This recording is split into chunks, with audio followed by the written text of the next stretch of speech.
Hi, this is Alex Brueckmann. I'm the author of Secrets of Next Level Entrepreneurs. And in my episode of the Business Growth Architect Show, I will share with you what business strategy really is beyond the fancy promises of tactical advice. Welcome to the Business Growth Architect Show. I am Beate Chelette. I am the host. I want to welcome you to our globally top 10% ranked podcast, where you will hear from industry experts about the strategies that are working right now to unlock hidden opportunities in any market so that you can grow your authority and scale your impact. And now let's get started with the show. Welcome back. This is your host, Beate Chelette. Today, we are going all in. I have a fellow colleague who speaks the same language as I do in more than one way. With me here is Alex Brueckmann. Alex, I'm so excited to have you. Welcome to the show. Thank you so much for having me. This will be an exciting conversation, I'm sure.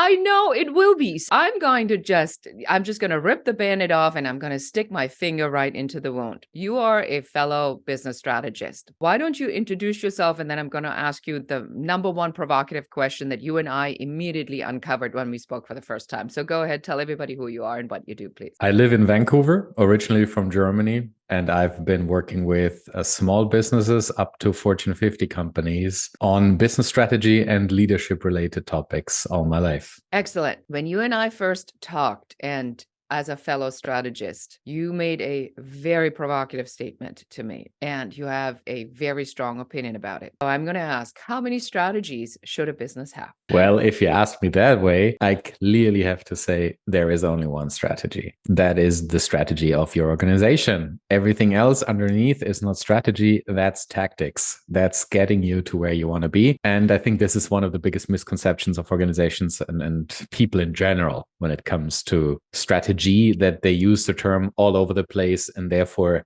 taking away the weight that the term has when you understand it in the way companies should understand it, meaning their overarching set of priorities to get to the place where they want to be in the future. So that is your definition, the overarching set of values, principles, priorities. Right. Yeah. Let's talk about that. Now you go into an organization and they have a marketing strategy, they have a sales strategy, they have a social media strategy, they have a lead generation strategy, a conversion strategy, they have a growth strategy. You walk in, you turn pale, presumably. What do you tell them? The first thing that I do is obviously not telling them that they're all wrong, because they aren't all wrong.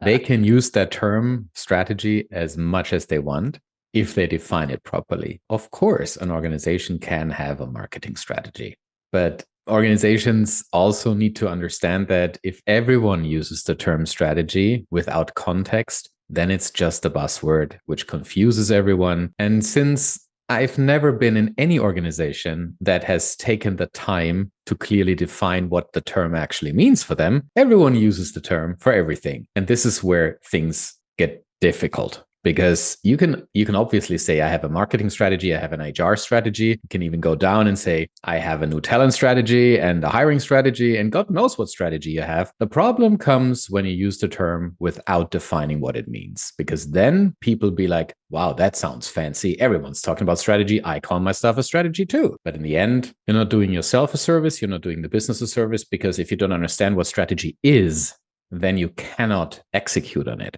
And what I mean with that is, very specifically, strategy is not your way to get where you want to be. That's one of the biggest misconceptions about strategy. And I have to be honest, there was a time when I tried to dumb the concept down and I didn't do justice to it. It's very simple or easy to say strategy is a way to get a company to where it wants to be, but that's actually not strategy. That's already tactics. That's already planning. Where we're getting into is a pretty interesting space, because you have heard the term strategic planning and many businesses use it. The term strategic planning as such is one of the reasons why people get the concept of strategy all wrong.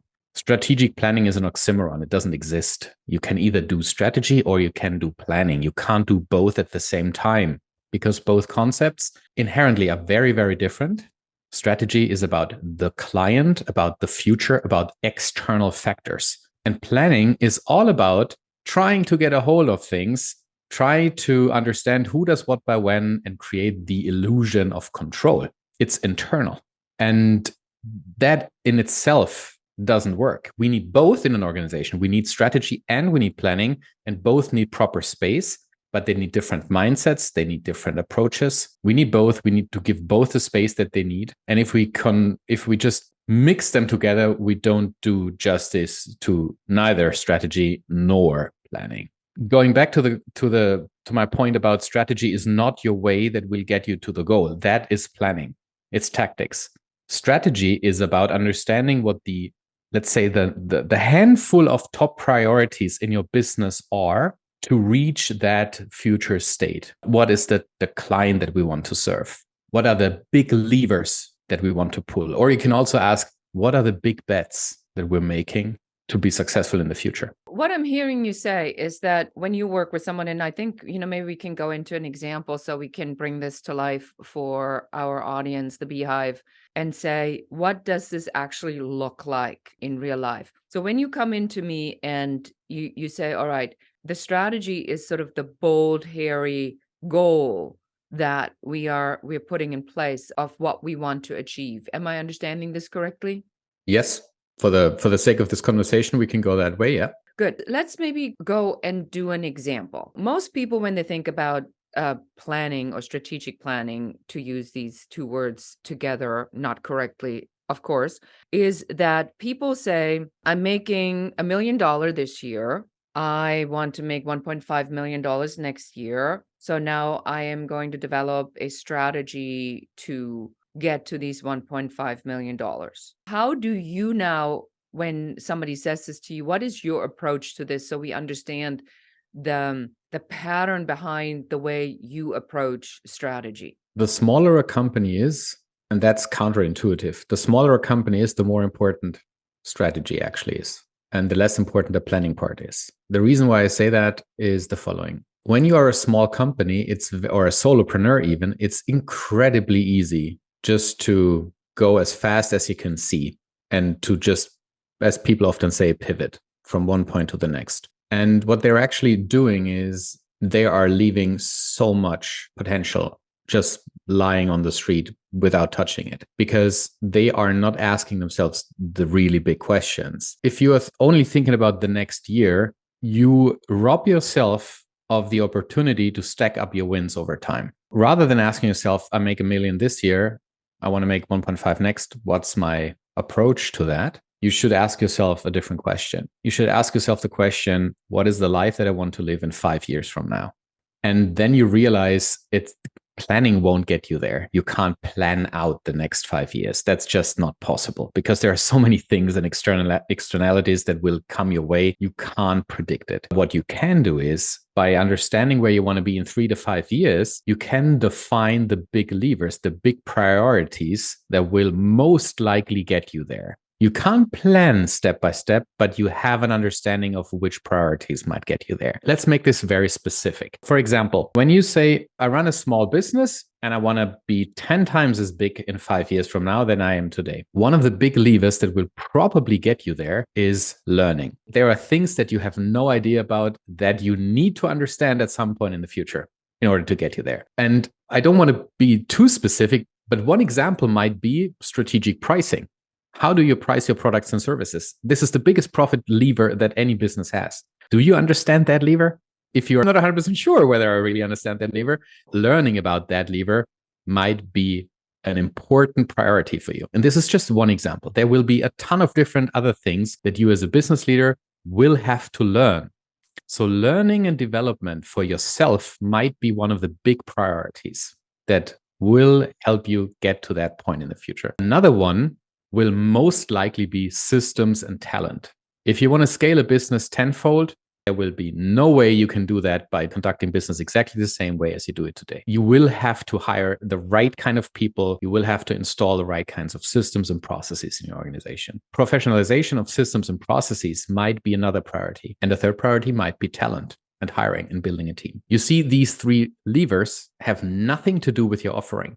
They have nothing to do with what you're actually selling. They are more about, how do I grow? What do I have to put in place to make the rest possible? And of course, a fifth lever might be product development and understanding 100% what the customer really wants and honing in on that and differentiating your offering in these things. It's not the tactics, it's not the planning for the next 6 months or the next year that will get you to this point. You need to think longer term in order to be able to stack up your wins, to build on your wins time and again over the years that will eventually get you to this ideal point. In this example, 10-folding your business. I love the clarity with which you approach it. I mean, it almost sounds to me like there's also aspects of mindset, because in the universal laws of success, or in working with the law, like Raymond Hollowell says, there is this overruling idea to say, what do you want? And in my experience, and I bet yours is no different, when you say to somebody, what do you want? They go into this, well, I just want to make money. It's like this trite Yeah. answer. And then our first job is to just go in with a shovel and the excavation kit to even get to what is it that motivates them and that hooks the passion and the vision and the mission. There's a fire that's burning. So when you go in and you look at somebody's 5-year vision of their life, what are you experiencing? How difficult or easy it is for people to actually get to their own truth of what that looks like? Yeah, and you're touching on something that is probably at the core of all Everything. major business mess ups, Yes. that people aren't really clear about what they want. And those are the people that then will tell you, oh, and then the pandemic hit and then I had to pivot. What do you mean by that? Yeah, I really didn't see any chance of my business to succeed in the future. And then I just did something else. And that's exactly the problem. If you're in it to make money, you will never stick through a difficult time. You will try to find an easy way out. You will pivot and you will do something entirely different. The problem with that is, if you pivot and pivot and pivot, you can't stack up your wins. You always start with zero. You always start to learn the basics of an industry. It's always funny if I see, when I see businesses or people that run a franchise business in a certain industry, then all of a sudden they do something entirely different. Then they buy themselves a landscaping company and then a security company and then a traffic company. And I'm like, what? Where do you take all the knowledge from? Where do you take your expertise from? They don't. They are not in it because they really want to build something of significance. They're in it to make a fast buck.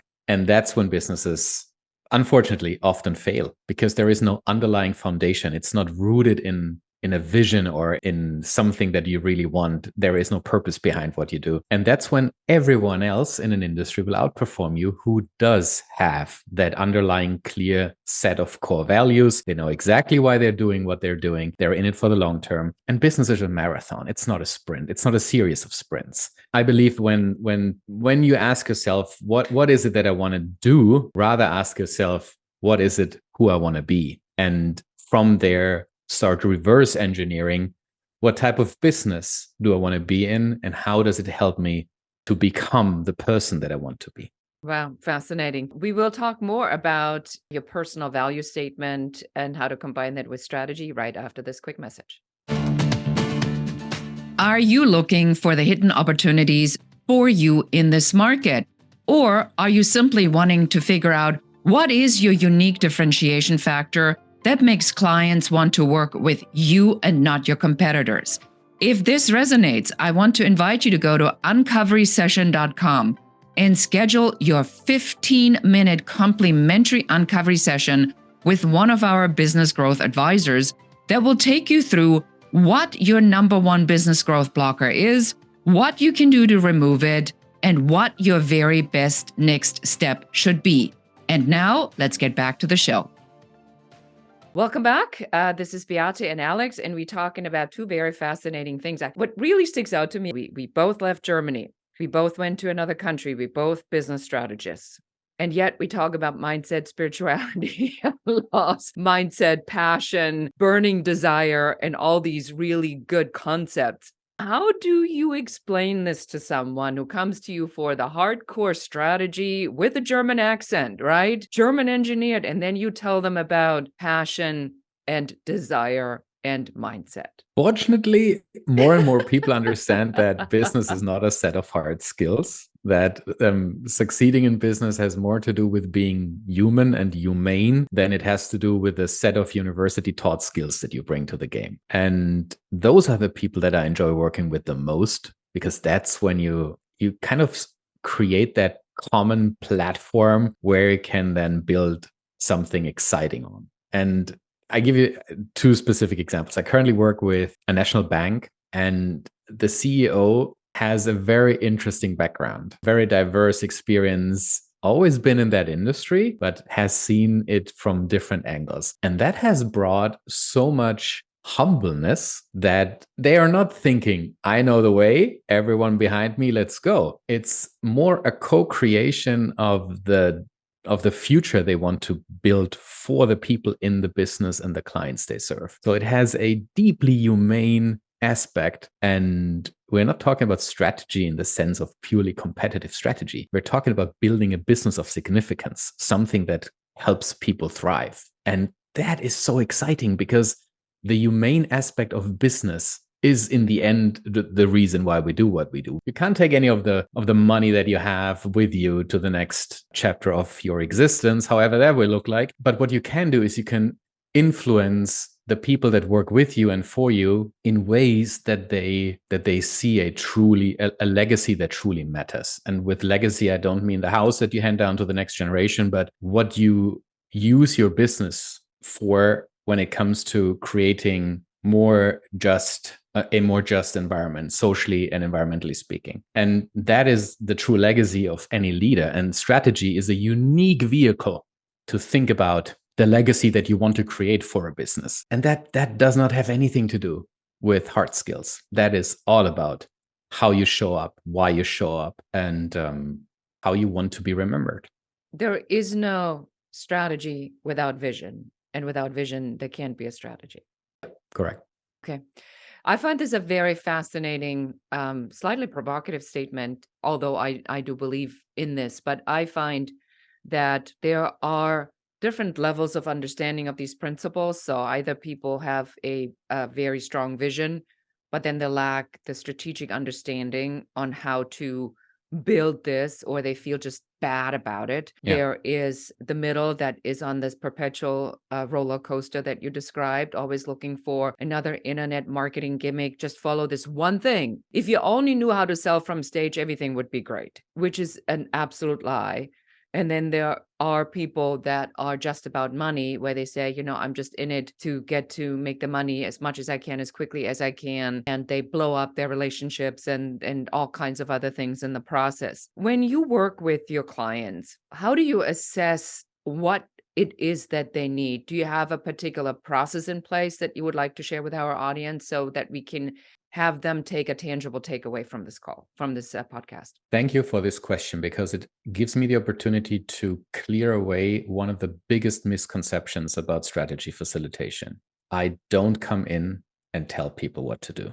They know exactly what they need. They are the industry experts. They have been in it for a long time. They know their clients inside out. They know exactly what they need. What I bring is a process to help them distill their knowledge and experience into something you can call a strategy. That is the biggest misconception that many people have about us. We're not consultants. We don't come in and tell you based on our experience what we think you should do. We're facilitators with a lot of experience. Exactly. Yes. But our process and our experience is not about your subject matter expertise. No, it is about organizing the process. theirs. Yes. Yeah. And I think once people understand that, their expectation towards, or their understanding of the value that someone like us brings, it changes entirely. Because all of a sudden you realize, I have a leadership team of 8 people. Everyone has a different understanding of what the term strategy means. This is the root cause of all, it just doesn't work that way. We need to, first of all, create a common definition of what we're trying to create. And then there are egos at play. There are different ideas at play of what should be done, where to focus on. And if you then bring someone in that has a process in place that helps everyone to be heard and seen, and then pour this into a way forward, that's the true magic that happens when you bring in a strategy facilitator. I don't tell people where to go. I work with companies that range from apparel to luxury travel to banking to automotive to pharma. They don't bring me in because I'm an expert in their field. What they value, however, is that after working with them for a while, I speak their language, I understand their abbreviations, I become a trusted thought partner. But that doesn't mean I tell them what I think they should do, because it doesn't matter what I think. I'm not the expert in their industry. They are. The magic happens when you help them distill the essence out of their discussions and pour them into a set of priorities, which then is a strategy. And then you move that strategy into a planning phase where you decide who does what by when. And then all of a sudden you align the organization around what really matters. Everyone understands how they, through their work, bring the strategy to life. And that's when everyone pulls in the same direction. It's incredible how much energy you can release and just go full force. And it's so important for every employee in an organization to understand how they're contributing to the bigger picture. And you can only tell them once you are clear on your strategy. I think you have just identified this so very, very clearly. The reason, you're absolutely correct, the reason we call ourselves strategists is because there is a skill set that really good strategists have. That is, when we listen, we hear things that we haven't heard before, and we automatically know that there's something there if it that sounds different, is unique, has a positioning element, a branding element, where you go, it's like, what did you just say? And it's almost like you can hear them talk it out, and as they talk through this, you recognize what the pieces are, and then you help them pull these things out. I want to give an example about something you just said, getting every voice heard. I was just doing a team facilitation where we were designing a membership program. And one of the new employees said there was really no need for me, the facilitator, to put us in pairs of 2. We could have done this in the group of 6. And I said to her, if I would have done that, only extroverts would have spoken and the introverts would have had no opportunity to talk. I knew who I had to give time and space to think and go into the internal process. And I think people misunderstand the power of bringing in a strategic facilitator. And I like what you said, a trusted thought. What did you say? A trusted thought partner to help them make sense of their own thoughts and to validate or say, here's what I'm hearing. Is this what's happening? And then through the process of the way you manage strategy or process or workflow development, help them organize this in a way that they can find that way forward, because you can never see your own stuff. I mean, it's just impossible. I love this idea of the clarity in which you are phrasing things so that our audience, your clients, people listening or watching can really understand these fine nuances. And I really want to encourage all of our listeners to maybe go back to what Alex just said and really listen to the clarity of the communication, how he articulates what he does, because I think that is a priority for every consultant, coach, expert, service provider out there, to make sure that you have this clear definition of what it is that you do. On that, how clear are most people that come to you with what they actually do? From a business perspective, most of them have a very good grasp. What they often are not 100% clear is what they need in terms of how I might be able to help them. And I give you a specific example. Just last week, I got a call from someone who felt they needed a coach. And when I use that term, it's in the sense of how it's defined by the International Coaching Federation. Not someone telling you what they think you should do, but someone who's actually all the way. Mm-hmm. Exactly. And then I talked to them to better understand why they felt they needed a coach. And what we ended up with, what they coming to a realization that they actually don't need a coach, they need a facilitator to help the executive leadership team through a process of defining their new vision, mission, and strategy. And that is a very, very different thing than having an individual executive coach for yourself. Now, that is something that is very common, Beate, that someone approaches me with an idea what they think they need. And then through a questioning process, we explore what they want to achieve. And they then say, wait a second, but that's not what I wanted in the first place. But I don't tell them what I think they need. They come to that realization themselves through creating a better understanding of what the different types of support are that they can tap into. For example, when I do leadership development programs for executive teams, we often start with defining certain terminology. What is the difference between a coach, a mentor, a trainer, a therapist? There are very fine nuances and differences between these job descriptions. And unfortunately, that's not really clear to a lot of people. So they would use a sentence like, I have a brilliant coach. He gives me all this advice. And then I do something amazing with it. And I'm like, in my head, just 2 breaking points. A coach doesn't give advice. It's a consultant. That's a consultant or a mentor or maybe a trainer. And that is something that is deeply valuable for the customers. It's important for them to understand the nuances because, let's be honest, people don't get successful because they know how to facilitate a strategy process. They don't get successful because they know how to develop their leaders. Most people become successful because of the subject matter expertise that they have. And growing within their field, within their subject matter expertise, all of a sudden washes them into a leadership position and then up the chain. And all of a sudden, everyone's like, yeah, but you are on the exec team. Shouldn't you know how to create a strategy? Well, no, that's not my subject matter expertise. You didn't hire me for that. I didn't deliver results based on that. So, and that's when people be like, oh God, I need a coach. I need someone to tell me how to create a strategy. And then they reach out, and often in a conversation, we then reach a conclusion that helps them understand what they really need. And sometimes I'm not the right person to help them. Sometimes they come to me with a certain understanding of what I do and a sense that I might be able to help them, but what they actually need is something entirely different. That's also fine. Alex, for somebody who now heard this and said, my gosh, I got to talk to Alex, where do we send them and where can they get their Alex fix?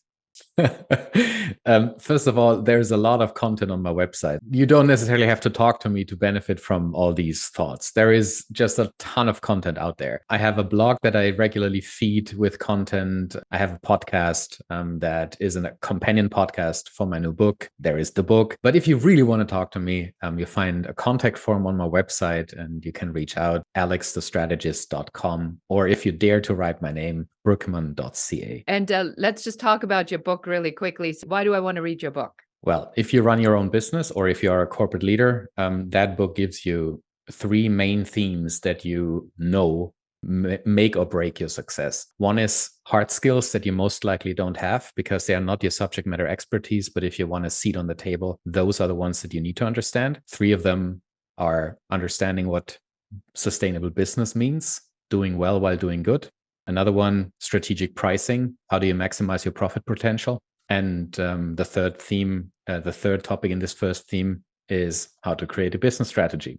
The second theme is all about leadership and culture creations. How do you lead teams through challenging times? How do you manage conflict and lead through conflict? And the third theme is a bit weird for a business book. It's all about self-care and why that matters for people who run their own businesses or who lead other people. You got to start with yourself. That's the themes of the book, and you really want to read them because they matter for your success more than you might realize at this point. Becoming curious about these topics gave me a whole new level of consciousness when it comes to helping my clients. And it's not a book that I wrote myself. So I don't pretend to be an expert in things where I'm not. I brought in a bunch of really, really shining experts in their fields. For example, the topic of strategic pricing was contributed by Dr. Hermann Simon, who is the world's foremost expert in this topic. It's every page in this book is a full meal. Don't read it back to back. It's way too much to digest because the topics are so diverse. If you want to know more about self-care, just read the chapter about self-care. If you want to know more about leadership, start with those topics